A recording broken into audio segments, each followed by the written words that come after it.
Howdy everybody in the YouTube country land. I hope this video comes out okay because the CCD imaging sensor is actually failing in my camera.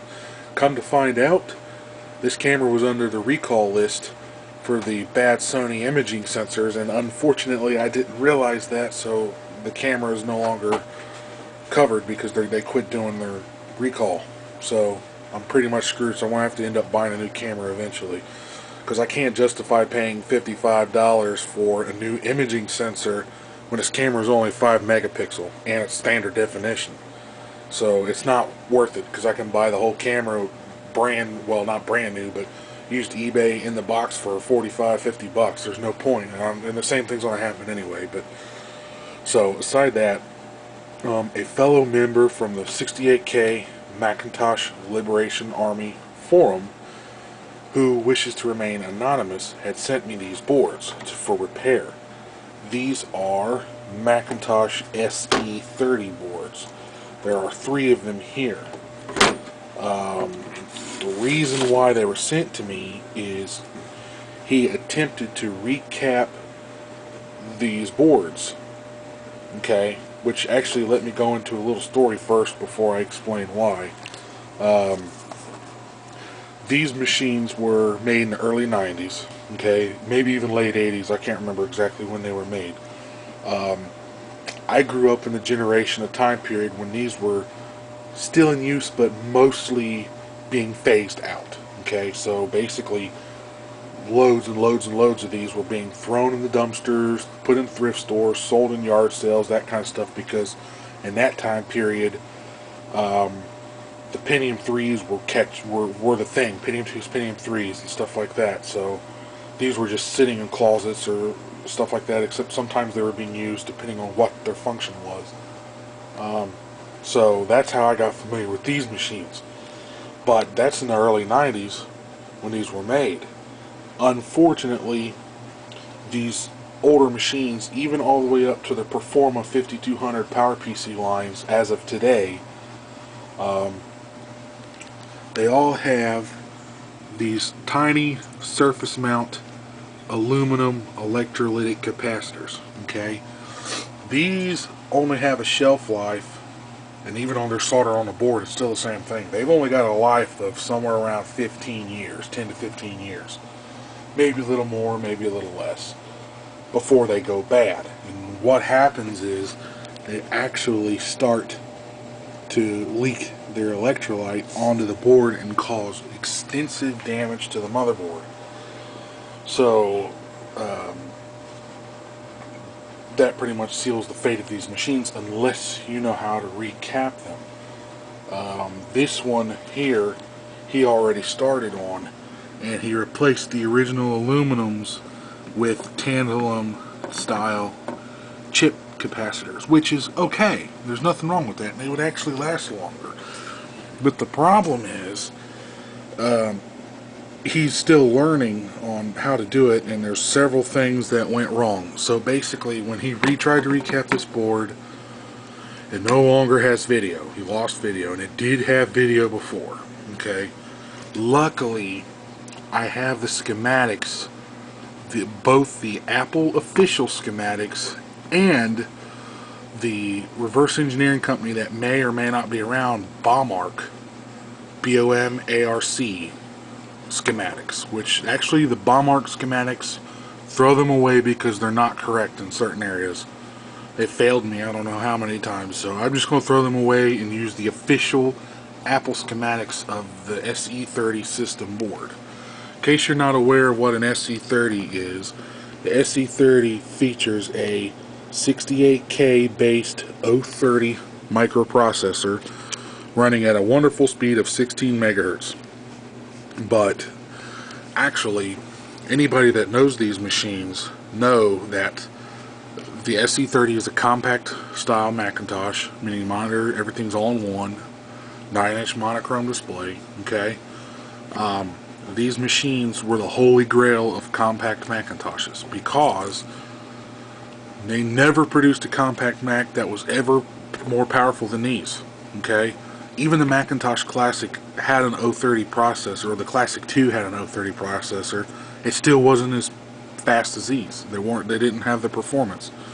Even the Color Classic was considered a road apple because it itself didn't even have handle the good performance. So these made their way as servers, local talk servers using the old phone net. So if you had to store files or launch programs remotely from SE machines or even Macintosh Plus based machines, these machines could handle that. And plus, they have a lot of RAM slots. These machines are expandable up to 128 megabytes of RAM, which in the late 80s, early 90s, that was unheard of. Matter of fact, because the memory controller can handle that, the machine itself physically can't, because the ROM sim is only 24-bit. It's not 32-bit clean, meaning the memory management functions are not 32-bit. So you have to have a special system enabler to see all 128 megs of RAM. Otherwise, the operating system will waste it. I got familiar with the SC30s when I used them for the first time in junior high, because at the thrift store, back in those days, these machines were about as common as the Dell 2400 series black and gray boxes are today, you know. So you can't get rid of them. So basically, I got an SE30 off, or not an SE30, but an SE800K system from the thrift store, and I couldn't use it because I didn't have any 800K boot disks or floppies or any of that. But I had, you know, DOS formatted 720K, so what I had to do is I had to make it using an emulator or HFV Explorer, because that existed back then. I had to make a 1.4 megabyte disk image of an 800K boot disk, and then take it into school, start up the SC30 off of that disk, and copy the system folder from that disk to the 800K disk. Then I was home free, and I had a terminal emulator, no modem cable, and all that fun stuff. That was the first time I got used to using one of these. Anyway, enough of that. Let's go over what we got wrong here. I'll set these boards aside and bring this one over. For one thing, he used a bare wire. He did say it was a magnet wire, but still though, there's so many things wrong with this picture, I'm not even going to get into it. And then there's actually a via, which is a through-hole interlayer connection point that appears to be drilled out. I can't say how many reasons why that's bad. Not to mention breaking circuit connections is one of them. This is also connected to the wrong pin. It's connected to pin 6. It's supposed to be connected to pin 7, which is the positive side of this tantalum capacitor, which is okay.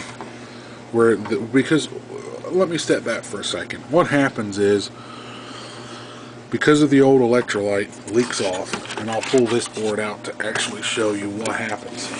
It starts deteriorating the glue away from the copper pads that sit on the board. So when you go to pull the old ones off, the pads will just rip right off the board. There's a technique where you can actually do this without that happening. It'll still loosen them, but it won't rip them right off the board.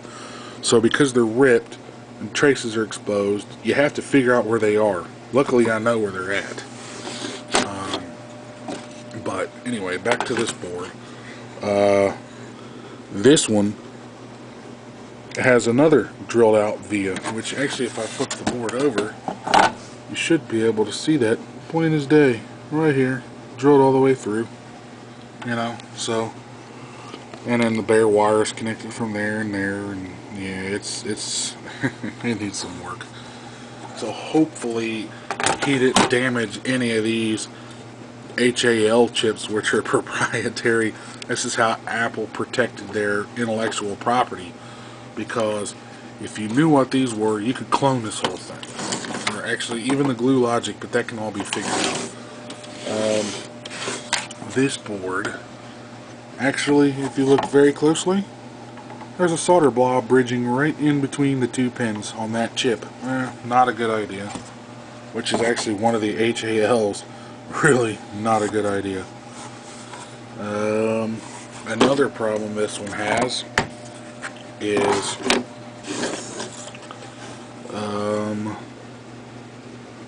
the I don't know if you can't really see it, but there's actually a solder blob underneath that chip, which got under there from when I guess he removed these capacitors. They got up under there. This one had no video either, but seeing that shorted pan and that, I'd understand why. Okay? This one, he said that if you flex it a certain way, it'll fire up, okay, and it'll work. Otherwise, it'll freeze or won't work at all. But it still has most of its original capacitors except for one. But I did notice one thing. On this 470 microfarad capacitor, the via is actually completely broke free from the circuit board. I mean, there's no via, it's broke completely free out of the layers. So that would explain that. So the first order of business is this one I'm going to completely set aside. I'll worry about this disaster later. This one is the one I'm going to try to get started on. First things first though, he used the dishwasher to clean off all the goo, which is okay, but the problem is, it's more evident in this board here. It leaves a heavy amount of corrosion behind.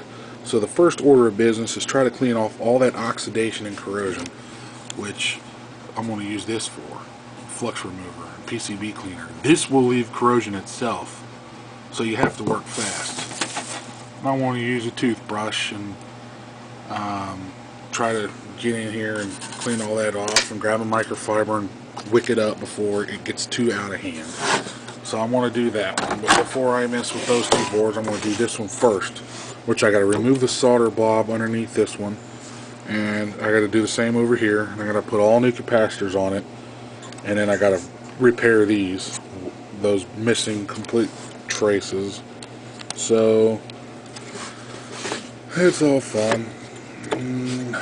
Another thing too is he sent these are replacement tantalum capacitors, which work great, but I really don't want to use them because they're harder to work with. I went to a local store called Parts Express and bought a whole bunch of these, which they're cheapos. They're actually Lelon brand capacitors, but for this application they'll work just fine. And for all these bags, I ordered all common values so I can redo the rest of my computers. I paid a whopping $24.40 for it. Not bad. Not bad at all. So, that concludes part one. Basically, a walkthrough of the conditions of these boards and where they're from.